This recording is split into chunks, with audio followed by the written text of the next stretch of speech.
Taong 1978, may isang grupo ng mga scientist ang nagtangkang maghukay ng pinakamalalim na butas sa buong mundo. Ang layunin ng proyekto na ito ay para pag-aralan ng mga bagay-bagay na nasa ilalim ng lupa. Ngunit sa kasamaang palad, hindi ordinaryong bagay ang nahukay nila kundi isang nakakatakot ng virus. Kumalat ang virus na ito sa buong mundo at maraming namatay. Ang isang misteryo na dala ng virus na ito ay nagkaroon ng superpowers sa mga nahawaan nito. Sa paglipas ng panahon ay naging normal na lang ito. Pero may mga tao na ginamit ang kapangyarihan na binigay nito sa kasamaan. Para mapanatili ang kapayapaan sa mundo, itinayo ng gobyerno ang iba't ibang Hero Academy kung saan magte-training ang mga gustong maging superhero. Kasabay nito, itinayo din ang mga Hero Agency kung saan magtatrabaho ang mga superheroes.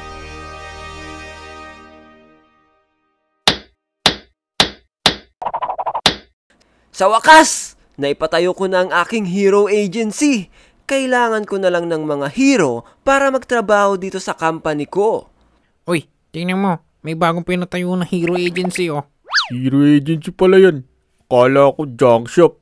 Tignan mo naman yung itsura. Pare. Ligtas mo ako mamaya sa asawa ko, ha? Yo. Mga walang magawa sa buhay. Okay, Jen. Wag mo silang pansinin. Okay, next step. Kailangan kong makahanap ng napakagandang sekretary dahil sigurado magiging busy ako sa company ko na to. Ha ha ha. Jen's Hero Agency is now hiring. Position, secretary. Secretary requirements, 20 years of experience. Must be a hero, syempre. Proficiency with Microsoft Office. Excellent computer literacy. Excellent interpersonal skills. Ability to multitask. Excellent communication skills. Excellent time management skills. Secretary responsibilities. Welcoming visitors and clients. Answering phone calls. Responding to emails. Scheduling meetings. Preparing conference rooms for meetings. Making travel arrangement for executives. Printing and copying documents as needed. At syempre, hindi mawawala ang can make me a coffee, can massage me when I'm tired. Alright, siguradong pag-aagawan nila tong trabaho na to.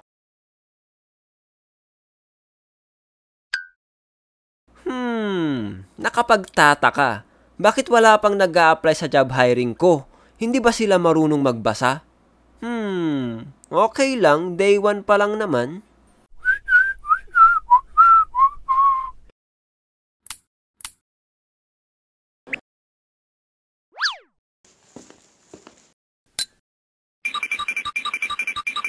Oh my gulay! Bakit wala pang tumatawag? Kailangan ko na ng sekretary. Hello? Hello? Jen's Hero Agency po ba ito?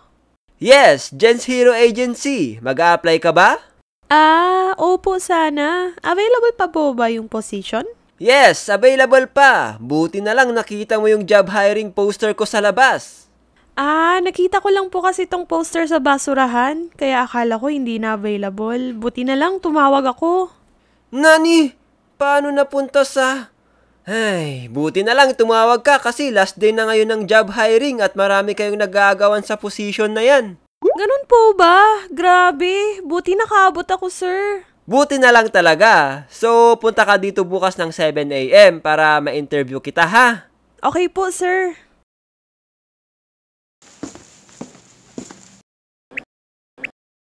Hello sir, good morning. Ako nga pala yung tumawag kahapon. Ako po si Ellie. Nakita ko po kasi sa labas na walang pila, kaya pumasok na po ako.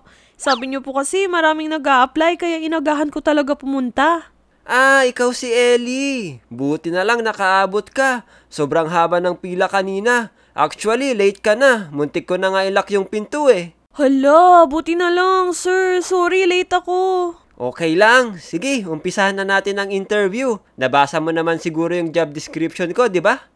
Hindi po eh. Kasi nakita ko po yung poster nyo. May mancha ng tae. Parang pinangpunas po sa CR. Nakita ko lang po kasi itong poster sa basurahan ng CR eh. Ang nabasa ko lang po is yung now hiring secretary. Anak ng tokwa, kaya pala walang tumatawag sa akin. Sige, pag-usapan na lang natin kung pasok ka sa requirements na hinahanap ko, ha? Okay po, sir. Anong hero name mo? Elibani po. Okay, Miss Elibani. Kahit sekretary ang ina-applyan mo dito, kailangan malaman ko kung anong combat skills mo. Siyempre, para maprotektahan mo ako. Ano po? Para alam ko kung kaya mong maprotektahan ang sarili mo. Kaya ko pong tumakbo ng mabilis. Mataas akong tumalon. Marunong ako sa martial arts. Haya! Haya! Haya! Nice! Yan ang gusto ko. So, sekretary ang ina-applyan mo. Anong vital statistics mo? Ano po? May 20 years of experience ka na ba sa pagiging sekretary? Wait. Bilangin ko lang, sir, ha? Tagalista ako ng noisy dati. Tagalista ako ng utang. Nag-i-inventory ako dati. Oo, meron, sir. Sanay po ako dyan.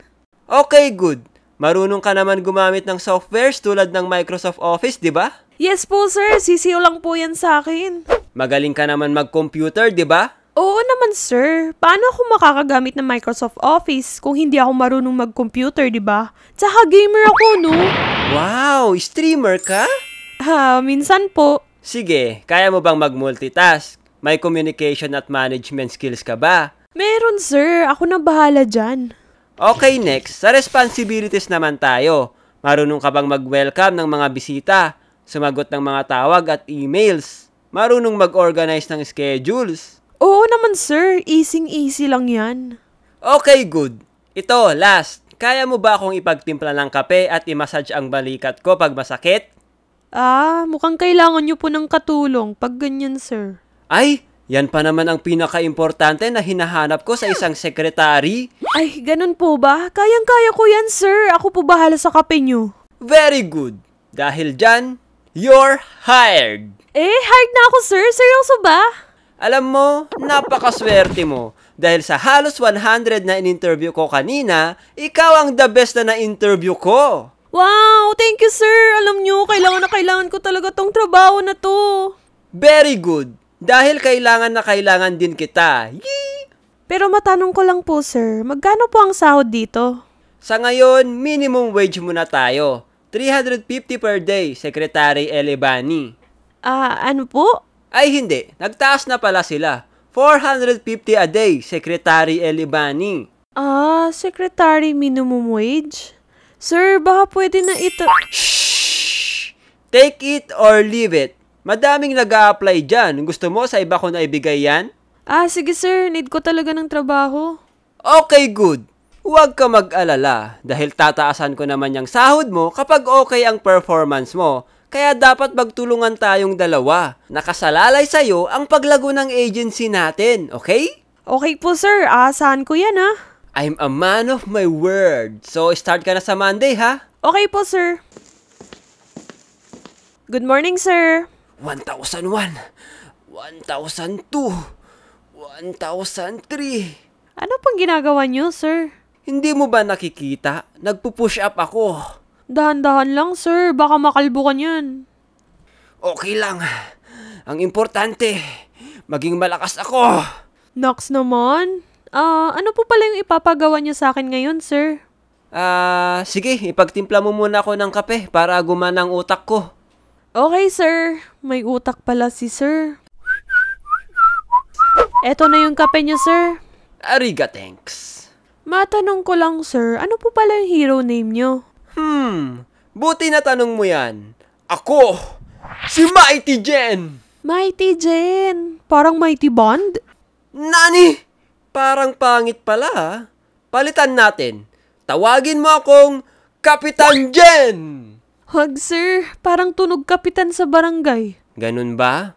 Anong masasuggest mo? Jen Strong? Or Commander Jen?